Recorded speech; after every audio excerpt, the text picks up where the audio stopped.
Olá, gente! Sejam todos muito bem-vindos a mais uma live. Sextou, o cansaço bateu, mas a gente tá aqui, ó, pra arrepiar com vocês nessa noite de hoje. Gente, pra quem não sabe, eu sou a Paty. Eu sou o quê? E aqui nesse perfil nós ajudamos esposas evangélicas a restaurar seus casamentos ainda que estejam à beira do divórcio. Muito boa noite para você que está entrando agora. O tema da nossa live de hoje, como vocês já sabem, que estão aqui nos acompanhando, e para você que está chegando agora e não sabe, toda sexta-feira a gente faz aqui o quê? Perguntas e respostas da audiência ou de algum livro. E hoje, em especial, nós vamos trazer perguntas e respostas do livro Amor e Respeito, né, amor? Exatamente. Esse é um livro famoso, é um clássico já. E, basicamente, o autor, né, ele traz explicando o que os homens realmente querem e o que as mulheres realmente querem. E aí, quando você vai lendo o livro, você consegue resolver algumas perguntas que muitas vezes chegam aqui pra gente. E aí, como a gente já está no meio do livro, a gente resolveu trazer aqui para vocês. A primeira pergunta: o que fazer quando o marido não demonstra amor? Quem já teve essa dúvida aí? Quem já ouviu alguma queixa de alguma amiga sobre essa dúvida? Como é que ele é frio, né? Normalmente é assim, né? Marido frio, distante, não demonstra amor. Você sabe que ele ama, mas você sente falta dele dizer eu te amo. Você sabe que ele ama, que ele é provedor, mas ele não verbaliza, ele não toca, ele não demonstra carinho em público. Quem já passou por isso? Exato. No livro, a argumentação dele é a seguinte: homens querem respeito e mulheres querem amor. Então, basicamente, o que normalmente a gente faria numa situação dessa? Olha, se eu não tenho aquilo que eu quero, eu também não vou dar aquilo que ele quer. Porque ele não merece isso. Então, como ele não merece, eu permaneço parado aqui. Descontando. Exato, eu permaneço descontando. E aí, a argumentação, quando você vai lendo o livro, ele vai explicando para você que agir dessa forma só alimenta o pior em cada um. Uhum. Porque aí a segunda pergunta que a gente já traria é exatamente isso. Como que eu vou fazer, como eu vou lidar com a minha esposa se ela não me respeita? E aí, perceba que nessa situação, quando você não tem aquilo que você quer, quando você simplesmente sente que o outro está em falta, infelizmente, se um dos dois não acabar tomando o primeiro passo, vocês vão permanecer nesse impasse. Vocês vão permanecer em uma situação onde nenhum dos dois acaba sendo saciado naquilo que realmente gostaria de ter, simplesmente por quê? Porque virou uma queda de braço. Eu não vou dar o braço a torcer porque eu não tenho aquilo que eu quero. E aí, como que você quebra isso? Como que você rompe isso? Você rompe isso por meio do amor incondicional ou por meio do respeito, mesmo sem ter recebido aquele amor. E o que é isso? Como assim? De forma simples. Se o homem busca respeito, então você vai respeitá-lo, mesmo que ele não esteja te dando aquele amor. Uhum. Se a sua esposa não te respeita e ela busca amor, você vai amá-la de forma incondicional, mesmo que ela não esteja te dando o respeito que você queria. Então, basicamente, né, nesse trecho do livro, o que ele traz pra gente é exatamente você colocar o outro em primeiro lugar. No lugar de você simplesmente ficar esperando, não, eu vou receber isso aqui e assim que eu receber, eu dou. Uhum. E aí, infelizmente, você geraria um ciclo que ele chama de um ciclo... deixa eu ver aqui. Um ciclo insano. Isso, ele chama desse jeito. Ele fala, quando a gente entra nessa linha de que, não, eu vou ser totalmente justo aqui no meu casamento, ou seja, só recebe aquilo que deu, só recebe aquilo que plantou, né? Só vai colher o que plantou. Quando você faz desse jeito, você gera um problema gigantesco no casamento. Uhum. E aí a gente vai para a nossa terceira pergunta. E o que é isso? Como que a gente pode sair desse ciclo? É exatamente dando o primeiro passo. Eu costumo dizer para a Paty, e ela concorda comigo, pelo menos concorda, eu acho que vai concordar, até antes da live concordava. Então, ela concorda comigo que aquela pessoa que tem a percepção, consegue enxergar primeiro o problema, deve alargar a garganta e engolir o sapo. E o que, mas isso é chato? É assim que funciona. O casamento, infelizmente ou felizmente, nós não temos a percepção de tudo no mesmo momento, né? Então, tem determinadas situações que a Paty já está enxergando um problema lá na frente. Em outras situações, eu estou enxergando esse problema lá na frente. Quem enxerga o problema lá na frente já começa a conduzir o carro aqui agora para desviar daquele problema, para desviar daquele buraco. Mas a pessoa que está aqui agora está agindo igual a mula e não quer desviar. É assim que funciona mesmo. Por quê? Nem sempre estaremos com os olhos tão atentos aos problemas no futuro do jeito que o outro está. E aí cabe essa influência, porque essa influência é uma influência benéfica.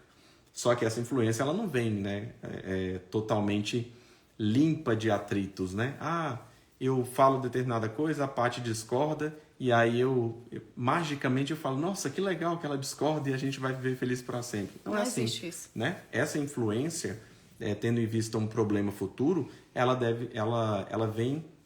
exige de nós uma certa sabedoria. Então, se a Paty enxergou o problema lá na frente, ela vai ter que ter uma sabedoria para conseguir me influenciar, para conseguir desviar desse problema lá na frente, sem gerar todo um atrito aqui e compreendendo que eu não estou vendo, né, amor? É isso. Gente, o compromisso, né, conjugal, ele é um processo, né? A gente sempre fala que a gente tomou a decisão lá atrás, no dia que a gente se casou. E a gente mantém esse compromisso de pé, é um processo, né? Não é que não haja vontade de viver individualmente, não é que não exista esse casal que, nossa, nunca passa por nenhum problema, isso é impossível acontecer, né? Nós somos seres diferentes, nós devemos nos respeitar e nos amar. Como que a gente faz isso? Através de ações no nosso dia a dia. Então, se eu tô percebendo que o carro vai bater no poste, por que eu vou deixar o carro bater no poste para depois virar para o meu esposo e falar assim, ó, tá vendo? Eu não te avisei? Faz sentido? O prejuízo não vai ser de ambos? Vai ser de ambos. Se ambos andam no carro, ambos vão ter prejuízo. Se ambos colaboram financeiramente, ambos vão ter prejuízo. Se um colabora financeiramente e o outro usufrui, ambos vão ter prejuízo. Não há possibilidade de um casamento ser deixado à deriva e ele dar certo, tá? Então, quando a gente fala aqui exatamente essa questão do amor, do respeito, do cuidado, quem tá com mais consciência daquele problema tem maior responsabilidade. Por quê? Porque a nossa responsabilidade, ainda além de ser não deixar o poste bater, o carro bater no poste, ainda é alertar ao outro sobre essa possibilidade. Porque muitas vezes a gente julga que o outro está vendo, mas às vezes não. Às vezes o que é grande para você, para o outro é só uma pontinha do iceberg. Ele nem imagina que tem toda aquela geleira ali por baixo. Então, por isso que a paciência, a mansidão para lidar com os problemas é tão necessário. Porque quando a gente deixa as nossas emoções mais ali de guarda baixa, a gente se tranquiliza, a gente tem mais condições de lidar de forma racional com aquele problema. As emoções, muitas vezes, elas nos cegam. Elas deixam a gente sem saber o que nem falar, né? Elas deixam a gente sem saber como agir com a pessoa que a gente convive, que a gente, em tese, saberia agir tranquilamente. Justamente por quê? Porque a gente fica com o racional bloqueado. Então, por isso que é importante, né, se controlar, desenvolver essa inteligência emocional para a gente poder lidar com esse tipo de situação dentro do nosso casamento, sem que isso gere um acidente, uma perda total para o casamento. Eu gostei do exemplo que você deu do carro, né?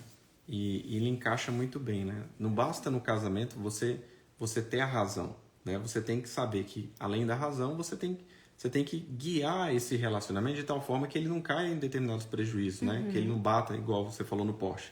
E aí eu gosto sempre de dar um exemplo que aconteceu comigo. Paty já ouviu essa história 1.500 vezes, mas vai ouvir mais uma agora. Aconteceu uma vez, não sei se eu estava indo ou voltando do trabalho. Eu sei que era cedo. Não, eu estava indo, era isso mesmo. Era bem cedo e de repente eu estava na minha pista e era uma pista de mão dupla, né? Então, é mão dupla, né? De mão dupla, então eu estava subindo e um carro começou a descer. E o carro começou a descer e entrando. De ré? Não, de frente mesmo. Ele estava de frente, olha, pior ainda. Ele estava de frente. E aí ele estava indo, começou a entrar na minha faixa. Na hora que ele começou a entrar na minha faixa, eu falei, não vou desviar não. Eu tô certo. Como que ele vai entrando aqui na minha faixa? Vai tirar um fim do meu carro? Vai bater no meu carro? Pois é, dessa vez aqui eu não vou desviar. Aí eu sustentei, não, vou ficar aqui mesmo. E aí quando o carro chegou bem perto, ele estava vindo devagar, eu estava subindo devagar também. Aí eu falei, não, eu vou desviar. Eu desviei, mas desviei indignado. Só que qual o problema? Quando eu terminei de desviar do carro, eu vi que estava sem motorista, né? Ou seja, o motorista lá, estacionou o carro, deixou o carro sem o freio de mão, puxado, e o carro começou a descer. E aí, Pense no absurdo. Imagine eu tendo que contar para os outros que eu consegui bater num carro sem motorista. Meu Deus do céu, a vergonha. Ou seja, não bastava nessa história simplesmente eu ter a razão, porque eu estava dentro da minha faixa, eu estava andando na velocidade da via e vi que aquele carro estava entrando na minha faixa. Ou seja, não bastava estar certo. Cabia a mim, naquele momento, engolir o sapo, que era o quê? Infelizmente, mesmo estando todo correto, desviar para que aquele acidente não acontecesse. Porque você tinha mais consciência da situação. Exatamente. E aí a gente vai para a nossa quarta pergunta. O que fazer quando não há mais respeito no casamento? Perceba que essa pergunta é uma pergunta que chega muito aqui pra gente, é uma pergunta que nela, por si só, ela já traz uma questão definitiva, sabe? Parece bem assim, olha, o casamento é igual seu cabelo preto. Então, a partir do momento que começou a mudar o cabelo, ou seja, os cabelos brancos chegaram, acabou, não tem mais. É uma coisa como se não pudesse mais voltar. E não é assim. Na verdade, o respeito, ele acaba sendo um processo a ser conquistado. Do mesmo jeito que em algum momento isso pode ter acabado, eu não consigo mais enxergar isso aqui funcionando, você também pode reconstruir. Yukias, mas é uma coisa fácil? É uma coisa mais difícil. Por isso que a gente sempre recomenda tentar manter determinados hábitos que sustentem o respeito a longo prazo. Né? Você pode fazer piadinhas, você pode ter determinadas brincadeiras que geram um certo desrespeito em relação ao seu esposo, sua esposa. Poder você pode. Qual o problema disso? O problema é que quando você faz isso, você vai minando esse respeito que tem que durar muito tempo, né? Muitas coisas que a gente passa a fazer depois que se casa não convém mais, né? Não convém numa relação para um casal que deseja ter uma relação duradoura. Então, brincadeiras de mau gosto, palavras grosseiras, desrespeitosas, gritos, né? Insultos, críticas, ficar jogando as coisas na cara um do outro, isso não convém. Sim, muitas vezes dá vontade de fazer isso? Dá. Por quê? Porque você desconsidera a outra pessoa como um esposo, como alguém que tem aliança com você. Você começa muitas vezes a tratar ou ser tratada como um irmão ou como uma irmã. E qual é o problema de ser tratado como um irmão ou como uma irmã nesse sentido? É o relaxo.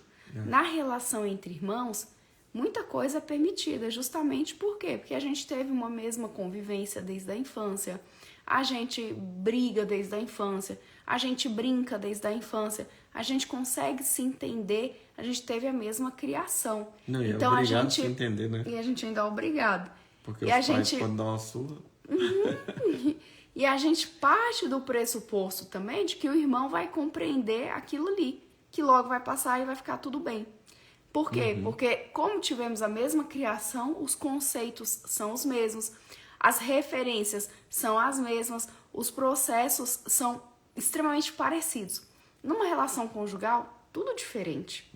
Os conceitos que você tem como certos aí pra você, muitas vezes pro seu cônjuge é ofensivo.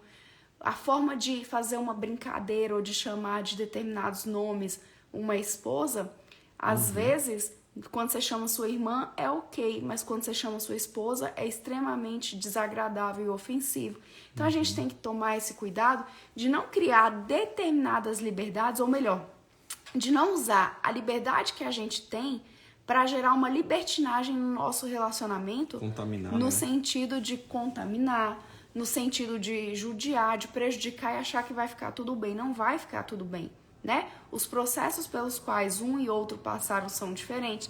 A maturidade veio de uma forma diferente para cada um. Às vezes um teve uma vivência extremamente traumática e o outro uma vida super fácil, de pais que tiveram uma condição financeira muito boa. Então, tudo isso influencia. A gente não pode desconsiderar.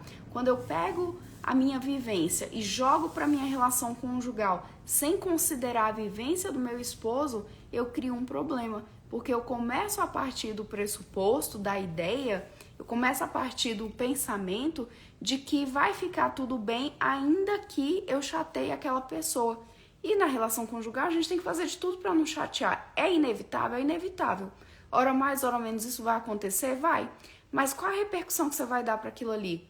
Você vai enxergar o copo meio cheio ou meio vazio? Como que seu esposo ou sua esposa vai enxergar aquilo ali? Meio cheio ou meio vazio? Vai ficar com a sensação de que o casamento tá afundando, de que você não respeita, não zela, não cuida por ela ou dela, né? Então, todos esses cuidados a gente precisa manter na nossa relação para que esses hábitos que são negativos para o nosso casamento, eles não se instalem, se já instalados, serem modificados, substituídos por bons hábitos. Hábitos que vão tornar a relação cada vez mais saudável. Perfeito, amor. É isso mesmo. E a gente vai para nossa Quinta pergunta, né? Na verdade, essas duas perguntas aqui, elas seguem a mesma linha, né? Conjugadas, né? Elas são conjugadas, porque quando a gente percebe esse problema lá na frente, a gente já começa... primeiro, se eu percebi o problema, quem está causando o problema é a Paty. Eu vou deixar a Paty resolver ou eu já vou me antecipar? Se eu vou me antecipar, como eu vou me antecipar? Eu vou impor, vou falar, olha, você está errada e vai acontecer desse jeito. Perceba, gente, depois que a gente casa, depois que a gente fica adulto, a gente não está mais tão pronto ou tão aberto para ouvir determinadas coisas e simplesmente aceitar aquilo ali e falar, nossa, que legal, eu precisava tanto dessa palavra. É difícil, é muito difícil. A exortação, quando ela acontece dentro do ambiente caseiro, requer da gente uma certa maturidade, uma certa sabedoria que normalmente a gente não encontra esse pacote no supermercado. Então, assim, compreender isso, compreender que temos uma certa dificuldade para sermos contrariados, isso também acaba trazendo sobre nós uma certa responsabilidade para sabermos como passar isso para o nosso esposo. Então, beleza, eu não estou sendo... Eu quero demonstrar amor, né? Quero demonstrar amor para minha esposa. Como é que eu vou fazer isso? Eu vou aprender, né? Mas eu já estou casado há muito tempo. Está funcionando do jeito que você está fazendo? Não está. Seu relacionamento está ficando ruim? Então, você vai aprender. Você vai ler um livro, você vai ver um curso, vai correr atrás. Mas por que ela não me fala? Infelizmente as coisas não funcionam do jeito que a gente gostaria. Então cabe a nós, se a gente está percebendo que o nosso relacionamento começou a pegar um ritmo que não era o ritmo que a gente gostaria, a gente vai aprender. A mesma coisa, meu esposo. Meu esposo acha que eu não o respeito. Como que eu vou fazer isso? Comece a demonstrar respeito. Como que eu posso fazer isso, Guiz? Eu posso fazer pelas minhas atitudes ou eu posso fazer demonstrando mesmo, escrevendo, falando, né? E o Guiz? Como que o esposo vai demonstrar a questão do amor? Ele já leu as 5 linguagens do amor? E o Guiz? Mas todo mundo fala. Todo mundo fala, mas pouca gente lê. E aí, todo mundo fala, pouca gente lê e menos ainda aplica. Exatamente. E é o beabá. Então, assim, aprender aquilo ali, colocar em prática, perceber, observar. Será que isso aqui está funcionando? Não está funcionando? Isso tudo é realmente engolir o sapo. Ou seja, você percebe que tem um determinado problema e se antecipe em relação àquele problema, mesmo que você não seja o causador daquele problema. Então, quando a gente fala tanto na questão do marido indiferente ou distante, ou no caso da própria falta de comunicação dentro do casamento, a gente está olhando exatamente nesse aspecto, que é o quê?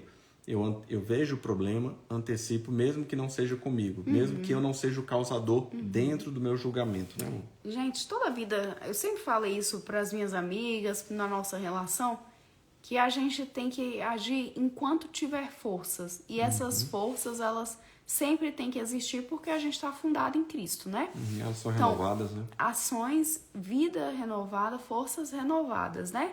Se eu estou próxima de Cristo, Ele me fortalece para determinadas atitudes. E enquanto eu tiver forças, eu vou continuar lutando.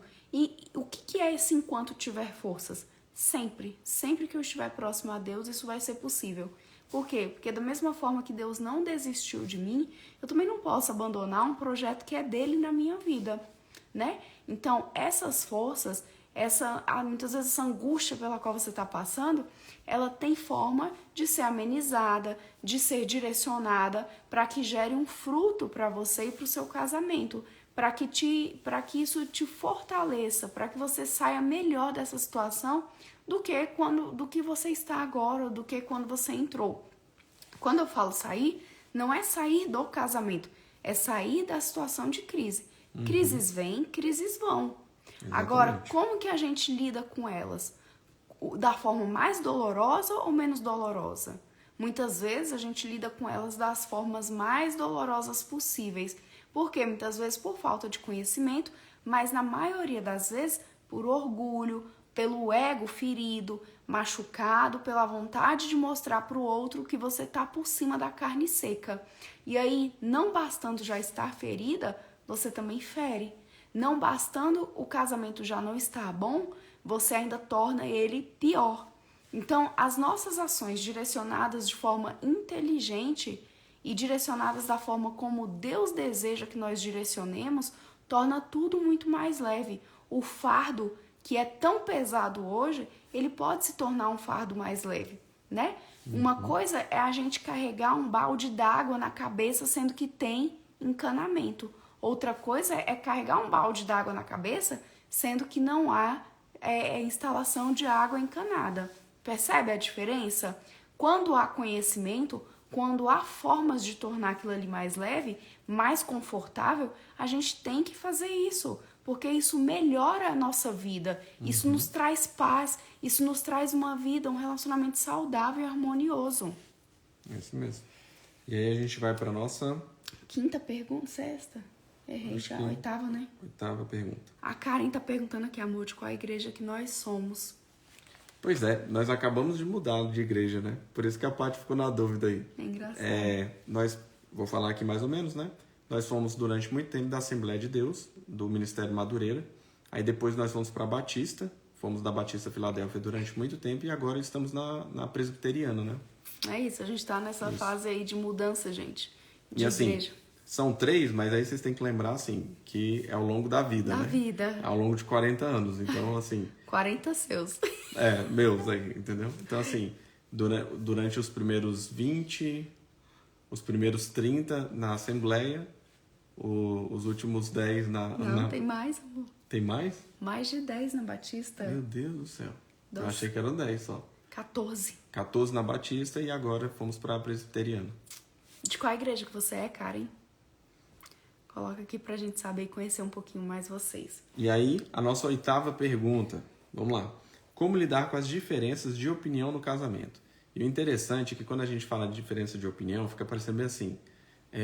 Não, vocês não sabem muito bem disso porque a vida de vocês aí, eu vejo você conversando com a Paty e muito provavelmente vocês concordam em tudo. Cara, vocês não têm noção o tanto que a gente discorda. Só que a gente, em algum momento, a gente conseguiu compreender, eu acho que por causa também da formação jurídica, que a discordância não é um ponto que nos afasta, né? Na verdade, discordar não necessariamente nos coloca um contra o outro. Na verdade, hoje a gente vive numa situação que a gente, mesmo discordando, a gente aprende a aprender com o outro. É interessante isso, mas é exatamente isso. Mesmo discordando, eu escuto, ele me escuta. Por quê? Porque a gente enxerga a oportunidade de crescer com o outro. Crescer como? Ainda que seja para melhorar os meus argumentos e rebater de forma mais ampla os argumentos dele, ou a mesma conversa que possa acontecer lá fora com outra pessoa, eu tenho mais condições de apresentar outras e refutar as ideias de uma forma mais ampla, justamente porque eu ouvi e da mesma forma. Então a gente aprendeu a enxergar a oportunidade de crescimento mesmo na discordância. Por quê? Porque a gente aprendeu a ouvir um ao outro, a gente aprendeu como que é importante você ter um tempo de escuta ativa com seu cônjuge, de ouvir sem julgamentos, de ouvir para perceber qual é a visão dele, para conseguir compreender qual é a cosmovisão, qual é a lógica de vida, o que está por trás daquele raciocínio. Isso aí enriquece a gente, enriquece os nossos debates, os nossos diálogos, né, amor? Com certeza. Perfeito. Perfeita a posição. A Kari comentou aqui, ó, interessante, porque quando eu olhei pra vocês, me veio na mente sobre mudança de igreja. Não sei explicar o porquê. Jesuicidência. Você mudar de igreja ou a gente mudar de igreja? Interessante mesmo, Karen. Interessante isso aí. Vamos lá. E... próxima pergunta, amor. 9, né? Como perdoar um cônjuge que magoou profundamente, né? Difícil, né, gente? Quando a gente tá ferida, é difícil, né? Você enxergar a possibilidade de perdão, ou enxergar que o outro às vezes se equivocou, ou que falou aquilo, mas não quis dizer exatamente aquilo, porque você tá tão certo do que você ouviu e você não tá muitas vezes certo ou certa do que o outro falou. E eu acho que acredito que o primeiro ponto aqui, e aí também foi o que ele trouxe, é você enxergar que não é uma situação justa. Porque às vezes a gente quer perdoar a pessoa e a gente fica procurando uma situação justa. Então, Um equilíbrio, né? eu vou perdoar se não foi bem isso que aconteceu, se não era bem desse jeito. Não, gente, infelizmente, somos maus, né? Infelizmente, somos pecadores e, infelizmente, falhamos muitas vezes. Quando falhamos, acabamos machucando aquelas pessoas que estão mais próximas de nós, né? E por meio disso, o nosso coração normalmente tende a fechar, a nossa vontade é simplesmente a vingança, é machucar também. Fui machucado, agora essa pessoa vai sofrer, vai sentir a mesma coisa que eu. Só que quando a gente pensa de uma forma cristã, não é isso que a gente aprende na Bíblia, não é isso que a gente enxerga como verdadeiro, né? Quando você vai vendo ali os ensinamentos de Cristo. Ele não vira para você e fala assim, olha, perdoa só se... Não, ele não fala isso. Ele não vira para você e fala assim, olha, você tem que perdoar se você estiver se sentindo bem. Perdoa se vocês estiverem em pé de igualdade. Não é isso condição, que ele fala, né, gente? Exatamente. E aí, quando ele fala isso em relação a um estranho, ou em relação a um inimigo, ou em relação a alguém próximo, isso também acaba se aplicando à pessoa que a gente resolveu passar o resto da vida juntos, né? Casando aí. Então, isso se aplica de forma direta ao nosso esposo e à nossa esposa. É evidente que o perdão ele não é um botão que você aperta e reseta, né? Não é simplesmente quando você pega o computador ali, travou e você desliga e liga de novo. Não, né? Infelizmente, nós passamos por todo um processo, onde esse processo, muitas vezes, ele é recheado de recaídas, né? E que tipo de recaída você está falando? Quando eu perdoo a Paty, por vezes eu tenho aquelas recaídas de querer jogar na cara, de querer falar sobre aquele assunto. E aí que está o processo todo, né? Porque não é simplesmente, eu falei que perdoe e esqueci imediatamente.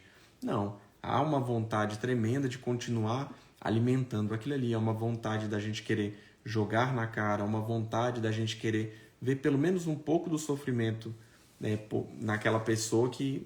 Só para ela ter noção exatamente, só para ter noção do tanto que ela nos causou, né? Do sofrimento que ela nos causou. Só que, basicamente, esquecer a ideia de justiça e colocar a nossa referência de perdão em Cristo facilita essa aplicação dentro do casamento.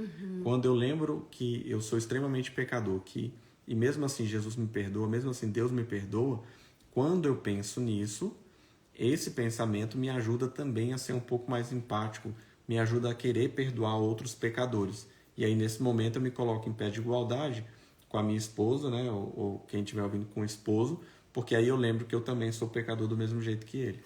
Perfeito, né? amor. Né?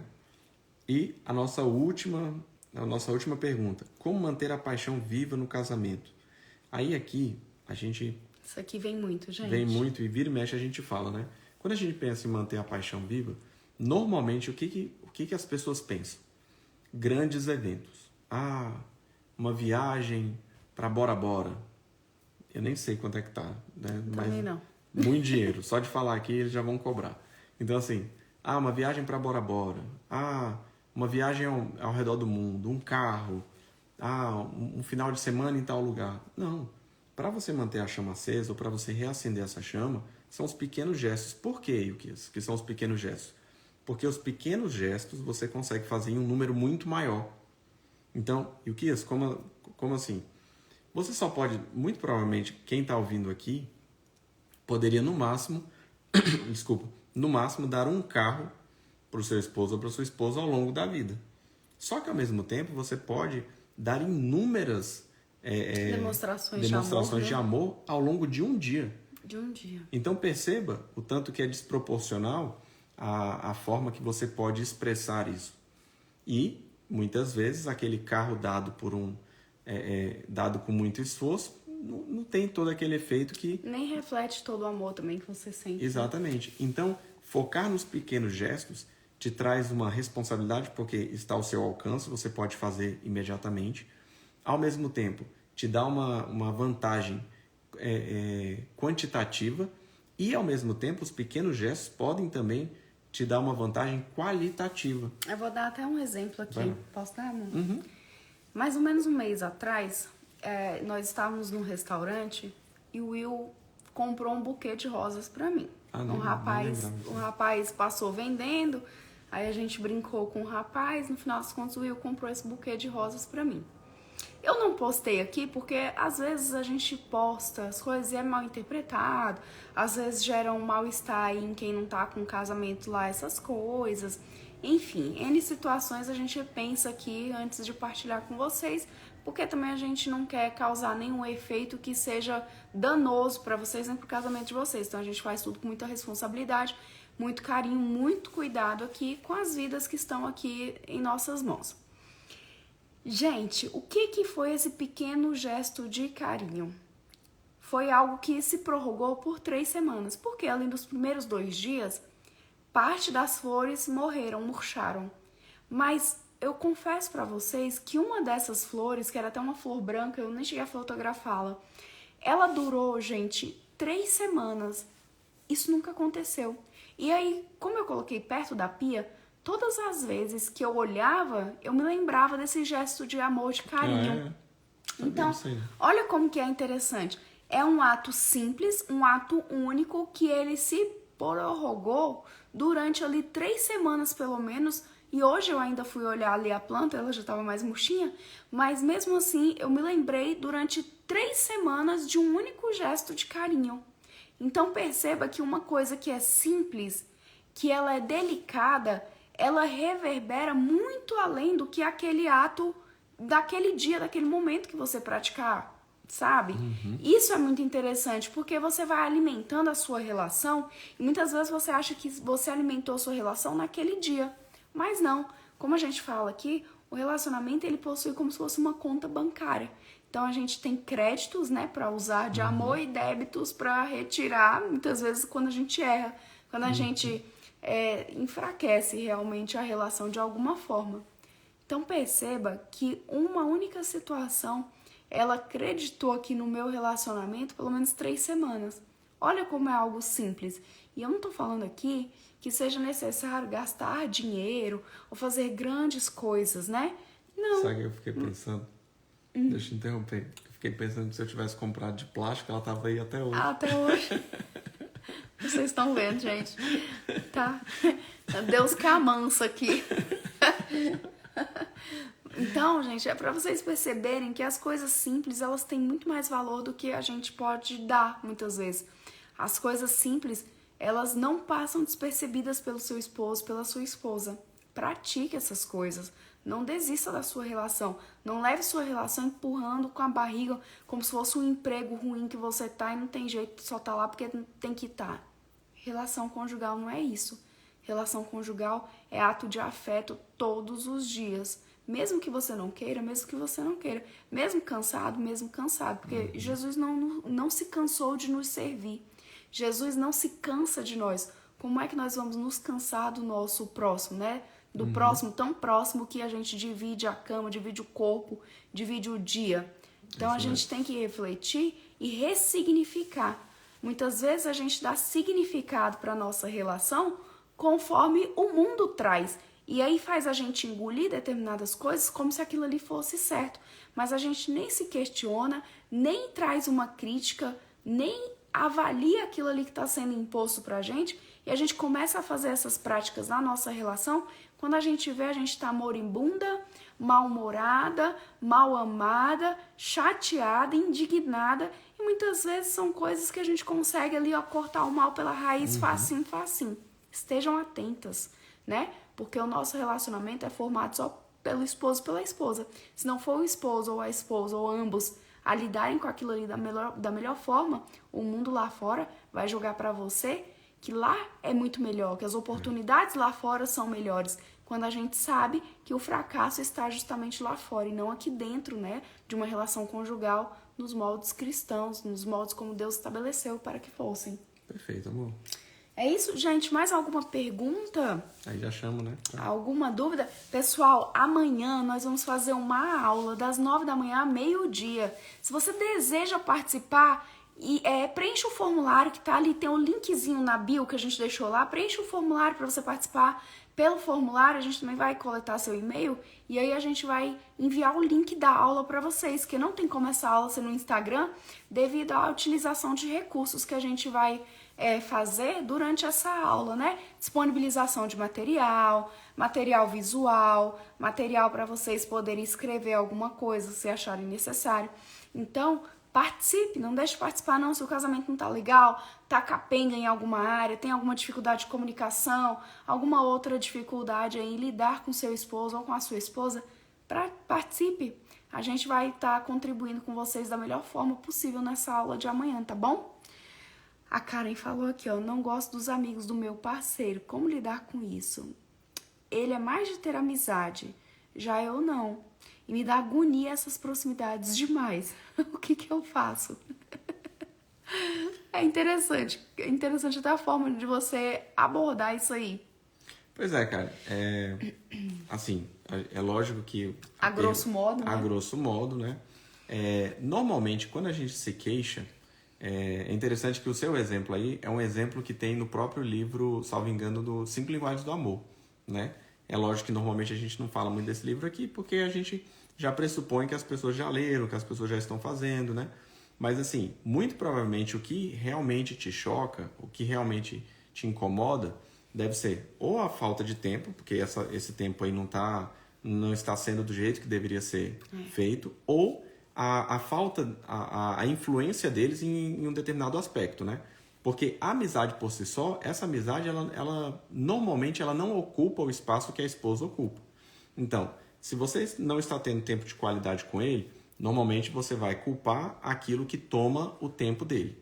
Então, poderia ser ou os amigos, ou poderia ser o trabalho, poderia ser a própria igreja, né? Tem vários casos que quando você não tem aquele tempo de qualidade e a sua linguagem principal é o tempo de qualidade, você acaba culpando aquilo que tira seu tempo. Seja uma coisa boa, seja uma coisa ruim. Ao mesmo tempo, pode ser também que você tenha um tempo de qualidade com ele, mas você perceba que aquela influência ali é uma influência ruim. Aí perceba que ao conviver com determinadas pessoas que geram uma influência ruim, isso demonstra um pouco de como a relação dele com Deus está sendo estabelecida. Fragilizada, né? Exato. Por quê? Porque quando você tem uma relação com Deus mais fortalecida, você também fica incomodado com pessoas que começam a te conduzir em uma outra direção. Tanto você fica incomodado, também como você acaba incomodando os outros. Então, há um afastamento natural nessa situação. Ilquias, e o que eu devo fazer? Se você chegar brigando, se você chegar gritando, se você chegar apontando o dedo, você vai perceber que isso só vai afastar vocês. Isso só vai trazer para vocês uma discussão desnecessária. Então, como que você poderia resolver isso de uma forma tranquila? Primeiro, descubra se o que realmente está gerando o problema é a falta de tempo de qualidade ou a influência deles. Se for o tempo de qualidade, expresse isso de uma determinada forma. Olha, gostaria de passar mais tempo com você. Não cite os amigos. Não cite agora os amigos. Traga para vocês aquele problema. Então, eu gostaria de passar mais tempo com vocês, estou sentindo saudade. As pessoas normalmente não... dependendo do jeito que você fala, que está sentindo saudade, isso não ofende. Só que se você fala como se fosse uma cobrança, aí passa a ser uma crítica. Isso, passa a ser uma crítica. Então, foque primeiro nisso. Não, Ilquias, aqui a situação é porque eles acabam influenciando o meu esposo. Não, então beleza. No caso da influência, aos poucos ali durante o período do culto doméstico, vocês podem conversar sobre esse assunto de forma bem leve, sem acusação. Você pode, por exemplo, trazer situações para você. Eu já fui influenciado por música, já fui influenciado por determinadas revistas, por determinados livros, e muitas vezes também acabo sendo influenciado por determinados comentários. Será que isso se estende à questão dos amigos, entendeu? Ao mesmo tempo, compreender também que você é uma pessoa que participa menos da comunidade e ele participa mais, cabe aí também aquele certo acerto, né? Porque pode ser um daqueles problemas que a gente sempre fala aqui, que são problemas que vão para o resto da nossa vida, que a gente sempre vai estar convivendo. Então, por exemplo, aqui em casa acontece uma situação que é a seguinte: eu sou mais calado, a Paty conversa mais. Então, assim, é lógico que eu estou brincando, mas pensando nessa situação.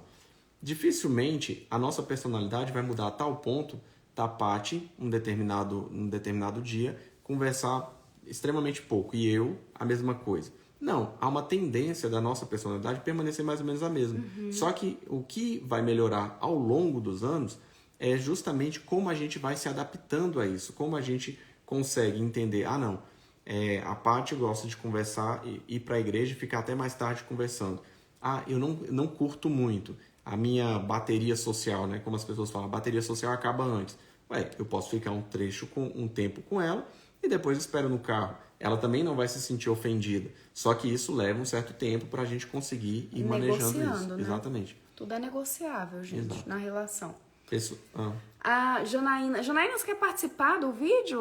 Eu não sei se você clicou sem querer aqui ou se foi... ela já comentou aqui embaixo. Estou com o casamento marcado para junho. Já vou começar estudando com vocês. Que coisa linda! Legal. Muito bom. Se puder amanhã, né? Pois é, se você puder, participe amanhã. A gente vai estar aqui, só lembrando para quem está aqui e chegou depois... Amanhã, das 9 da manhã ao meio-dia, nós vamos fazer uma imersão. A gente vai dar uma aula em outra plataforma, ou do Zoom ou do Meet. Até agora tá confirmado no Meet, né? E aí a gente precisa mandar o link para vocês. Não vai ser aqui no Instagram. Então, preencha esse formulário que tá aí com o link debaixo da nossa fotinha aqui do nosso perfil. Sabe essa fotinha aqui, ó? Lá no nosso perfil vai ter um link embaixo. Preencha o formulário. Participe, não tá com casamento legal, quer melhorar o casamento, quer aprender como lidar com o casamento, quer aprender a seguir da forma correta, quer corrigir tudo que vocês já fizeram de forma equivocada, você não sabe nem por onde começar, lá a gente vai poder ensinar, né? Lá a gente vai estar apresentando recursos visuais e outras atividades para vocês, então participem, se puder, participe com o esposo, participe com a esposa. Não deixe de participar, gente, totalmente gratuito. A gente tá aqui... Precisa de papel e caneta. Papel e caneta, a gente está disponibilizando aqui o nosso tempo com maior amor e carinho para poder ajudar vocês, tá bom? Gente, mais alguma dúvida? Dúvida sobre o conteúdo, tem um delay, né? Então eu fico aqui esperando algum comentário. Então é isso, a gente espera vocês amanhã na nossa imersão pela manhã e à noite, se Deus quiser, a gente também tem nossa live, não é isso, amor? Exatamente, se Deus quiser. Gente, fiquem com Deus, uma boa noite, um bom descanso e até amanhã, se Deus quiser. Amém. Beijos Até mais, pra pessoal. vocês, tchau, tchau.